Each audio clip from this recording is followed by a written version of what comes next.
இப்போ ஃபர்ஸ்ட் எடுத்துட்டோம் அப்படின்னா சூரிய தசை எடுத்துக்கலாம். இந்த சூரிய தசை அப்படிங்கிறது ஒரு 6 ஆண்டு காலம் நடக்கக்கூடிய ஒரு தசா. இதில் வந்து பார்த்தீங்க அப்படின்னா கார்த்திகை, உத்திரம், உத்திராடம் இந்த 3 நட்சத்திரத்தினுடைய இப்போ நீங்கள் கேட்போம் இல்லையா? இந்த 3 நட்சத்திரம் சொல்கிறேன் இல்லையா? இப்போ வந்து நீங்கள் என்ன நட்சத்திரத்தில் பிறந்திருக்கீங்கன்னு சொல்லுவாங்க. ஆமாங்க நான் வந்து ஒரு கார்த்திகை நட்சத்திரத்தில் பிறந்திருக்கேன் அப்படின்னா, அந்த கார்த்திகை நட்சத்திரம் பிறக்கும்போது எங்களுக்கு சூரிய தசை ஆரம்பிச்சிடும். ஸோ அப்பானால முதல் பையன் இல்லைன்ற ஒரு வார்த்தை வரும். எப்பயுமே சூரிய தசானா வந்துட்டு என்னன்னா, இந்த அப்பா பையன் ஏதோ ஒரு வகையில் அந்த கனெக்டிவிட்டி கட் ஆகும். சில பேருக்கு வந்துட்டு அவங்க அப்பாவினுடைய கூட பயணிக்கக்கூடிய நிலைகள் கட் ஆகும். இல்லைன்னா இந்த பையன் வெளிநாட்டில் வெளியூரில் போயிருப்பான், அப்பா வந்து உள்ளூரில் இருப்பார். இந்த பையன் படிச்சுட்டு இருப்பான், அவங்க அப்பா ஒரு 3 மாதத்துக்கு ஒருக்க தான் வீட்டுக்கே வருவார். வியாபாரத்துக்காக வெளியில் போயிட்டேன், தொழில் சார்ந்தா இருக்கட்டும், இல்லை வேலை விஷயமா போகலாம். இன்னும் கொஞ்சம் முன்னாடி போய் பார்த்தோம் அப்படின்னா, அப்பா வந்து நைட் ஷிஃப்ட் மட்டும்தான் போவார்.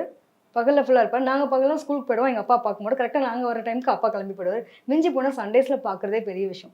அதில் உறவுகள் ஏதாவது முக்கியமான விஷயம்னா நாங்கள் அப்பா ஊருக்கு போயிடுவாங்க. நாங்கள் பார்த்ததே கிடையாது. பெருசாக அப்பாவோட பாண்டிங் எங்களுக்கு கிடைச்சது இல்லை அப்படின்னு. சில பசங்களுக்கு பார்த்தீங்க அப்படின்னா அந்த அம்மா அப்பா விட்டு பிரிஞ்சு போய் தாத்தா பாட்டி வீட்டில் வளரக்கூடிய சூழ்நிலைகள் இந்த தசா காலத்தில் நடக்கும்.